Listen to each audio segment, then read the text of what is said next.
m'avez demandé, dans un premier temps, quelle est la raison de la candidature. Alors, là aussi, je pense avoir très clairement dit que nous sommes guidés par un seul objectif. Faire en sorte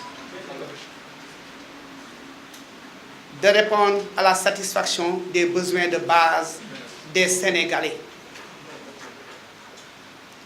C'est d'abord et avant tout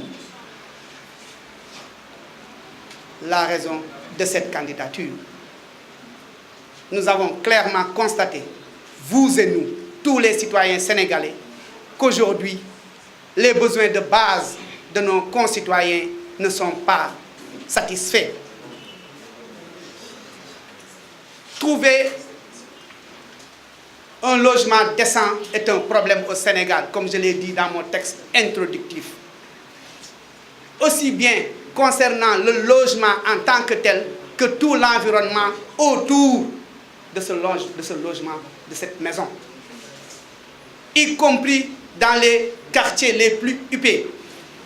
Clairement, quand vous allez aux Almadies aujourd'hui, vous avez des problèmes d'assainissement.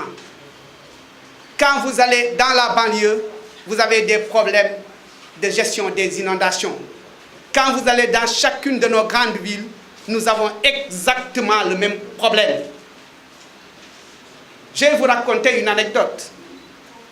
Durant nos tournées, j'ai été à Mbour en échange avec des femmes ordinaires, comme toutes les femmes sénégalaises, très préoccupées par leur charge familiale.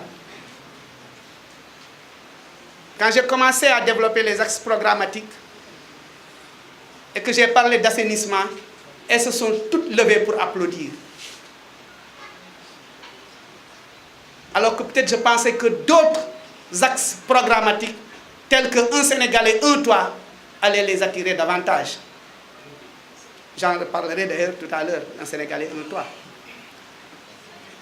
Et taquin comme je suis, je leur ai demandé, mais qu'est-ce qui vous motive? Pourquoi en fait ce regain d'enthousiasme dans la salle?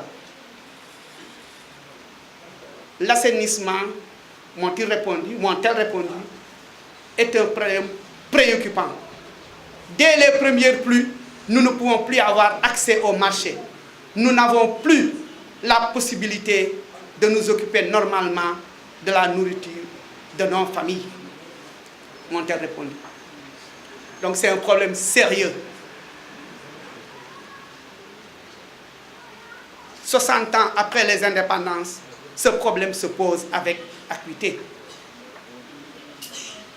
Clairement aujourd'hui, quand vous descendez le pont, vous avez des difficultés à arriver ici, faute d'assainissement. Les problèmes récurrents d'eau au Sénégal, à Dakar en particulier, 60 ans après les indépendances, dans une capitale qui voulait être comme Paris, sont prégnants. Tout ceci nous a conduit, un certain nombre de Sénégalais très patriotes, et moi-même, à nous dire il nous faut porter une autre offre politique. Le texte introductif que je vous ai lu du moins tout à l'heure, résulte de la synthèse des travaux de 3 personnes. Votre serviteur qui est devant vous,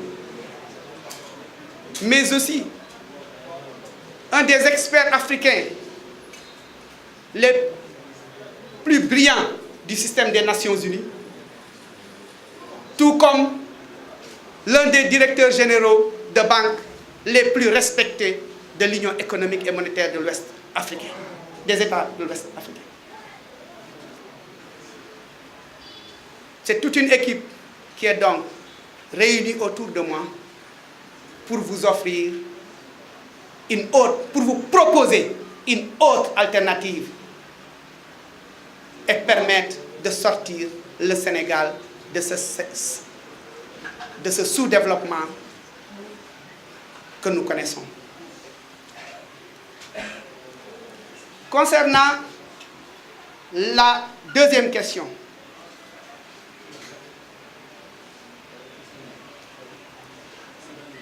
je pense avoir répondu un peu avec la première question, à la première partie de la deuxième question. Par contre, quel est le projet qui peut nous faire rêver? Je vous ai dit tantôt que tout Sénégalais, qu'il soit résident du Sénégal ou qu'il soit dans la diaspora, a d'abord comme préoccupation première d'avoir un logement où sa famille peut résider de manière sereine. Or, aujourd'hui, le paradoxe est que le Sénégalais ne pense plus à avoir une maison ou n'espère plus avoir une maison, mais souhaite tout juste pouvoir, à la fin du mois, s'acquitter de son loyer. Nous allons, nous, sur 10 ans, proposer un programme qui va, sur 10 ans donc, permettre à 1 million de Sénégalais, à raison de 100 000 Sénégalais en moyenne par an, de bénéficier d'un logement. Un Sénégalais loge en général une dizaine de personnes. Cela veut dire concrètement que 10 millions de Sénégalais seront tranquillement dans leur maison si vous nous accordez votre confiance sur cette période.